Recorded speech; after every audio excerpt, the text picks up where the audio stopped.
करते हैं अल्लाह के बाबरकत नाम से जो बड़ा मेहरबान और नहायत रहम वाला है। तमाम तारीफ़ें मेरे अल्लाह रब्बुल इज़्ज़त के लिए हैं। खौफनाक कहानियों के मुअज़्ज़िज़ नाज़रीन को मेरी तरफ से अस्सलाम वालेकुम। उम्मीद करती हूँ आप सब लोग खैरियत से होंगे, जहाँ होंगे खुश होंगे। आज आप लोगों के लिए बहुत ड्रावनी कहानियाँ लेकर आई हूँ जिन्हें आप लोग बहुत पसंद करेंगे। आज की पहली खौफनाक कहानी अली शेयर कर रहे हैं। अली कहते हैं, आज आपके साथ अपनी ज़िंदगी में पेश आने वाली बहुत ड्रावनी कहानी शेयर करना चाहता हूँ।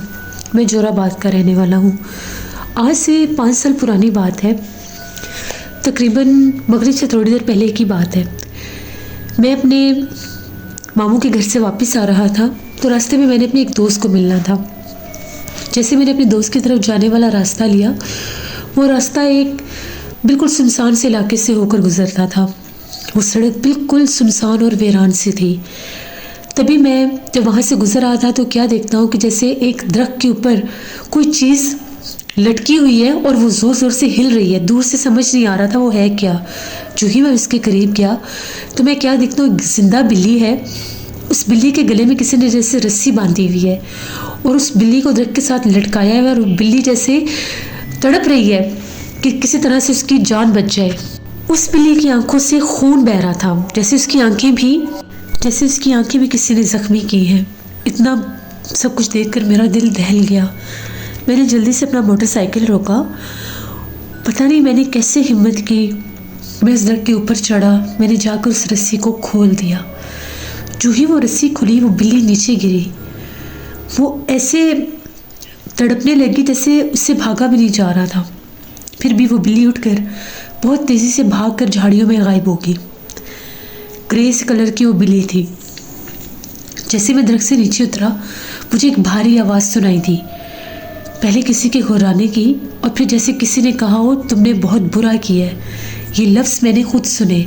मैं बहुत डर गया कि पता नहीं मैंने क्या कर दिया। शायद ये कोई किसी का जादू का अमल था या जो भी था।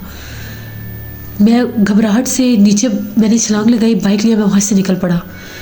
पूरे रास्ते मेरा दिमाग बड़ा भारी भारी सा होने लग गया, बोझल सा। दोस्त से भी नहीं मिला, वहीं से वापस लिया और घर चला गया। जब मैं घर पहुँचा, घर वालों को मैंने किसी को फ़िलहाल कोई बात नहीं बताई। मुझे लगा मेरा वहम होगा, मेरा जहन ये सब सोच रहा होगा जो लफ्ज़ मैंने सुने हैं। उसी रात की बात है, 12 बजे का टाइम था। मैं अपने कमरे में लेटा हुआ था। बाकी घर वाले दूसरे कमरे में सोते थे, मेरी बहनें अम्मी वगैरह सब दूसरे कमरे में सोते थे। मैंने कंप्यूटर पर काम करना होता था इसलिए मैं अलग सोता था। मैं ऑनलाइन काम करता था। रात तकरीबन 12 बजे का टाइम था, मुझे नींद नहीं आ रही थी। मैं फिर उठा, मैंने फिर कंप्यूटर खोला, मैं काम करने लग गया।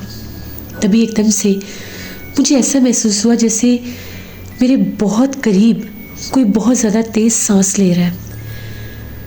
बहुत तेज़ मुझे सांस लेने की आवाज़ आई। सर्दियों का मौसम था, पंखा चल नहीं रहा था।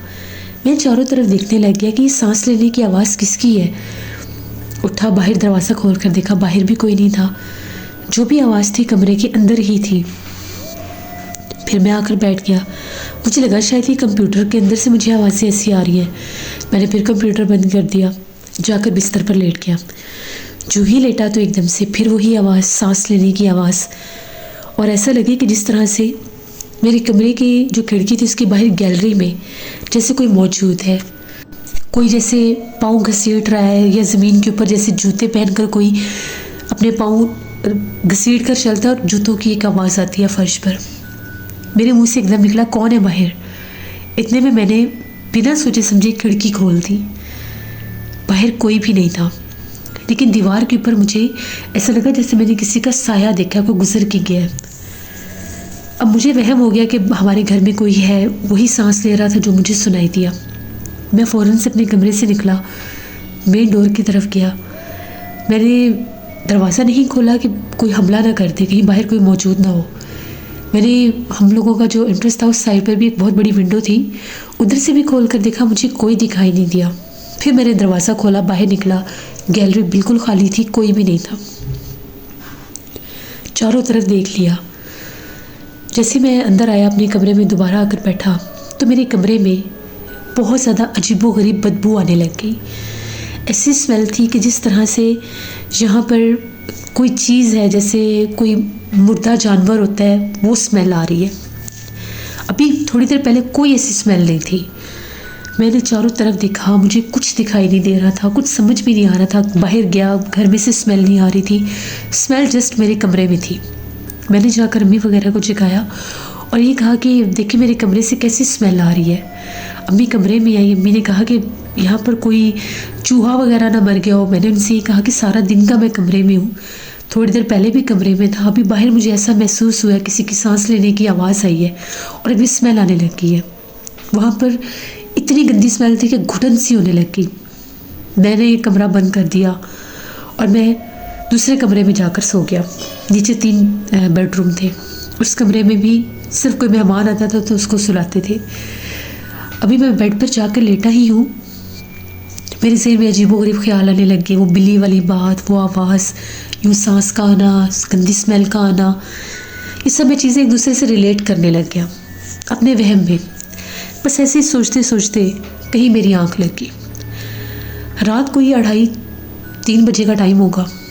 एकदम से मुझे शदीद ठंड लगने लगी। मैंने ब्लैंकेट भी लिया हुआ था, तो अपनी तरफ से मैं ब्लैंकेट फोल्ड करने लगा। तो जो ही मैं ब्लैंकेट को अपनी तरफ खींच रहा था तो ऐसे लगा था ब्लैंकेट कोई और खींच रहा है। मैं करवट लेता हूँ तो मेरा जो बाजू है वो किसी के साथ टकराया। एकदम से मैं चौंका कि कमरे में तो मैं अकेला सोया था, ये कौन है। जिस टाइम मेरी उस पर नज़र पड़ी तो मैं क्या देखता हूँ, एक भारी भरकम वजूद है, बिल्कुल ब्लैक, बहुत लंबा चौड़ा, कोई मर्द है, बालों से भरा हुआ उसका वजूद है और वो मेरे साथ बिस्तर पर लेटा हुआ है और उसका चेहरा भी मेरी जानिब है। उसका बेहानक तरीन चेहरा था। उसकी आंखें इस तरह से थी जैसे उनमें आग जल रही है, बाकायदा जैसे शोले निकल रहे हैं। सुर्ख रंग की ज़ुबान मुंह से बाहर निकली हुई थी। जैसे मैंने उसे देखा मेरी एकदम से चीख निकली और मैं इससे पहले उठता मैं पीछे जाकर गिरा बेड से नीचे। उठकर मैं बाहर भागने लगा तो बिल्कुल बेड के साथ हम लोगों की ड्रेसिंग अलमारी थी, उसके साथ मैं टकराया बहुत ज़ोर से। जैसे मैं टकराया शोर हुआ एकदम से, मेरी और चीख निकली, मैं वहीं पर गिर गया। अगले लम्हे सारे घर वाले उस कमरे में थे। उन लोगों ने मुझे उठाया। मेरे सर पर इतनी गहरी चोट लगी थी कि माथे से खून आने लग गया, क्योंकि मैं बड़ी तेज़ी के साथ भागकर जब मैं अलमारी के साथ टकराया तो उसके 2 हैंडल थे, एक मेन हैंडल था, एक ऊपर लगा हुआ था, वो मेरे माथे के ऊपर लग गया। अम्मी डर गई कि माथे से खून आ रहा है। उस कमरे में भी वही बदबू। अब उन घर वालों को समझ नहीं आ रही थी कि ये दूसरी जगह से ये काम क्यों शुरू हो गया है। मुझे अम्मी जैसे कैसे करके वो लोग मुझे वहाँ से बाहर लेकर आए। मेरे सर के ऊपर से जैसे वो ब्लड साफ़ किया, एक कट का निशान आ गया माथे पर। मैंने उन लोगों को बताया कि ये मेरे साथ काम हुआ है। आज मैंने एक बिल्ली ड्रग के ऊपर ऐसे वो तड़प रही थी, उसको किसी ने उसके गले में रस्सी बांधकर उसको मारने के लिए, जिंदा मारने के लिए दरख्त पर लटकाया हुआ था। मैंने बस उस बिल्ली को वहाँ से खोला है। उसके बाद मेरे कानों में बाकायदा एक भारी आवाज़ आई है कि तुमने अच्छा नहीं किया, और अब मेरे साथ ये वाक़यात शुरू हो गए हैं। अम्मी डर गई। अम्मी ने कहा कि पता नहीं है वो क्या मखलूक थी जिसे तुमने खोला है, या कौन सी मखलूक थी जिसने उसे वहाँ लटकाया था, वो तुम्हारे पीछे लग गई है। मेरी तो हालत बड़ी गैर हो गई। मुझे बहुत सा बुखार चढ़ गया खौफ से। वो चेहरा मेरी आंखों के आगे आ रहा था कि उस कमरे में अभी भी वो मौजूद है, जो भी है। अब रात कहाँ कोई सोता। अम्मी आयतुल कुर्सी पढ़ने लग गई, अब्बू सूरत यासीन पढ़ने लग गए। मेरे बहन भाई सब जैसे अजीब से परेशान हो गए। एकदम से जब मेरे अब्बू ने सूरत यासीन पढ़ना शुरू की, हम लोगों के घर में ऐसे तौबा अस्तगफिरुल्लाह जैसे कोई आंधी शुरू हो गई है। दरवाजे हिलने लग गए, खिड़की जैसे सही आंधी आती है तो खुल खुल कर बजती हैं, और अजीब से जैसे कोई मिट्टी सी उड़ रही है। आसमान बिल्कुल साफ, सितारे निकले हुए, लेकिन हम लोगों के घर में जैसे कोई भूचाल सा आ गया है। एकदम से अब्बू ने जैसे सूरत यासीन बंद की, 2 मिनट में सब कुछ नॉर्मल हो गया। अम्मी ने कहा कि लगता है कि ये कोई ऐसी सख्त मखलूक है जो कुरान पाक आप पढ़ रहे हैं तो वो तंग हो रही है और हमें नुकसान ना दे दे, हमें किसी आमिल को लाना चाहिए। अब आधी रात का टाइम था, एक ही कमरे में हम सब, मुझे बहुत डर लग रहा था, सब घर वाले डर गए। हम लोगों ने कमरे का दरवाज़ा बंद कर लिया। बाहर से अजीबोगरीब जैसे आवाज़ें आनी शुरू हो गई, जिस तरह से कोई बोलता है लेकिन दूर कहीं बोल रहा है। आवाज़ हमारे घर में उसकी आ रही है, भारी आवाज़ है, जैसे कुछ गुस्से में कोई बोल रहा है जैसे। फिर मेरे कमरे का जो दरवाज़ा था बहुत ज़ोर से किसी ने बंद किया, इतने ज़ोर से बंद किया, हमें यही था कि शायद दरवाज़ा टूट गया है, या सेंटर से टूट गया होगा या वैसे उखड़ गया होगा। जितनी ज़ोर से दरवाज़ा बंद हुआ था कि दीवारें हिल गई थी।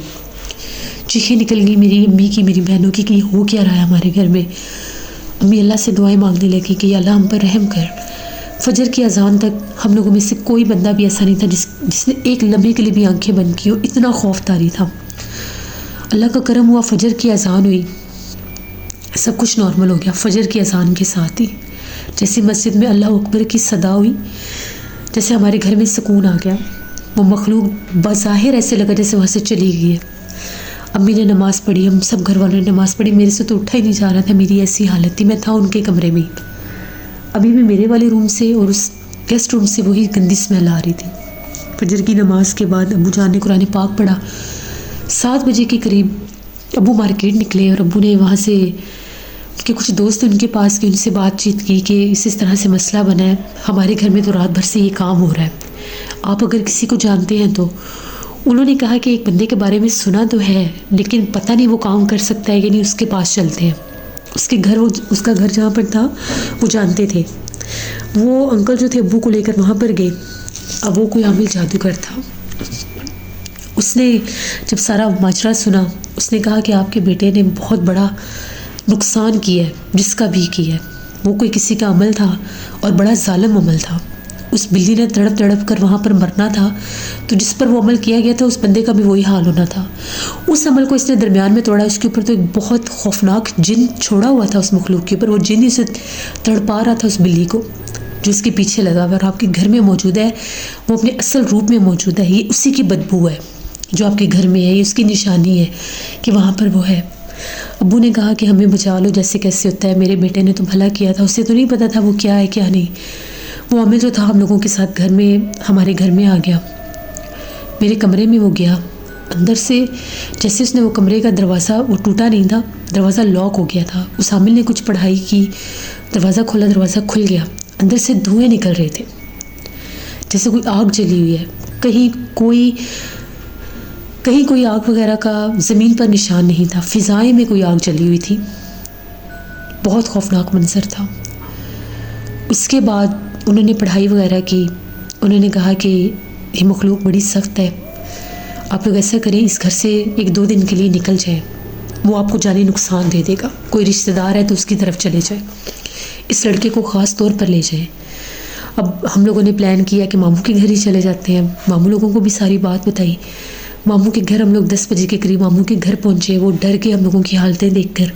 वो आमिल हम लोगों के घर में ही था, उसने वहीं पर वो 3 दिन अमल करना था। उसको खाना पानी अब्बू ने ही पहुँचाना था। तीसरे दिन जब अमल की आखिरी रात थी, मुझे भी बुलाया गया। हम लोगों के सहन में रात 11 बजे का टाइम था। उस आमिल ने अमल करना शुरू किया। मैंने अपनी आंखों से देखा, हम लोगों के सहन के एक कोने में एक बेहानक चेहरे वाला कोई शख्स बैठा हुआ था। वो इतना खौफनाक था, जो मेरे पास बेड पर लेटा हुआ भी था वही था, और वो आग से खेल रहा था बाकायदा। उसके हाथों से आग निकल रही थी, वो गोले बना रहा था आग के, कभी हवा में फेंकता, वो जैसे उसको होश ही नहीं, वो मस्त बैठा खेल रहा था। फिर उसने पढ़ाई शुरू की तो एकदम से उसको गुस्सा चढ़ गया, उसकी आंखें सुर्ख हो गई उस जिन की। मुझे हिसार में बिठाया हुआ था, वो आदमी खुद भी हिसार में था। उसने कहा कि आज तीसरी रात है और आज यहाँ से चले जाओ तुम। 3 दिन तुमने बहुत तंग किया मुझे भी, पर मैं हिम्मत हार कर नहीं भागा। अब या तो मैं तुम्हें जला दूंगा या तुम वापस उसी दरख्त पर चले जाओ और इसकी जान छोड़ दो। वो भयानक आवाज़ें निकालने लग गया, मुंह से आग निकालने लग गया। 5 मिनट के बाद काले रंग का एक धुआं बनकर वो गायब हो गया।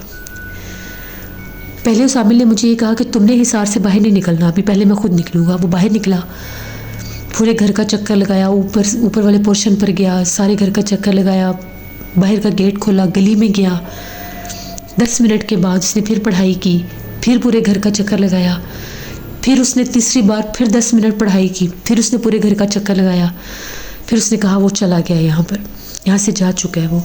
गलती से भी उस रास्ते या उस ट्रक के पास से मत गुजरना, उसी टाइम उसने तुम्हें जान से मार देना है, क्योंकि तुमने उसका अमल ख़राब किया था। वो उस अमल के ऊपर मुसल्लत था, वही उसकी खुराक थी जिसको तुमने उससे छीन ली, तो ये सब हुआ। मैं तौबा इस्तग़फ़ार की, मैं उस साइड पर आज तक नहीं गुजरा। जो मखलूक मैंने अपनी आंखों से देखी थी, मैं उसको कभी नहीं भुला सकता। ये मेरी एक कहानी थी जो मैंने आपके साथ शेयर की। बहुत शुक्रिया अली आपका। जैसे ये थी आज की एक खौफनाक कहानी। बाज़ औक़ात इंसान कुछ ऐसे मंज़र भी देख लेता है जिनको देखकर वो ख़ुद को रोक नहीं पाता और कुछ ऐसा कर जाता है जो उसको ही नुकसान देता है, लेकिन अल्लाह के यहाँ की हुई नेकियां कभी रायगा नहीं जाती। जिनकी स्टोरी थी उन्होंने एक नेकी की किसी जानवर को बचाने की, जानदार को बचाने की, तो उसी नेकी ने इनको भी बचा लिया। नेक काम करने चाहिए लेकिन सोच समझकर। अपना फीडबैक मुझे ज़रूर दें, आप लोगों को आज की खौफनाक कहानी कैसी लगी। आप लोग भी अपनी खौफनाक कहानियाँ शेयर कर सकते हैं डिस्क्रिप्शन बॉक्स में दिए गई ईमेल आईडी nushinmik57@gmail.com पर। इसके अलावा आप लोग मुझे कमेंट बॉक्स में भी स्टोरी शेयर कर सकते हैं।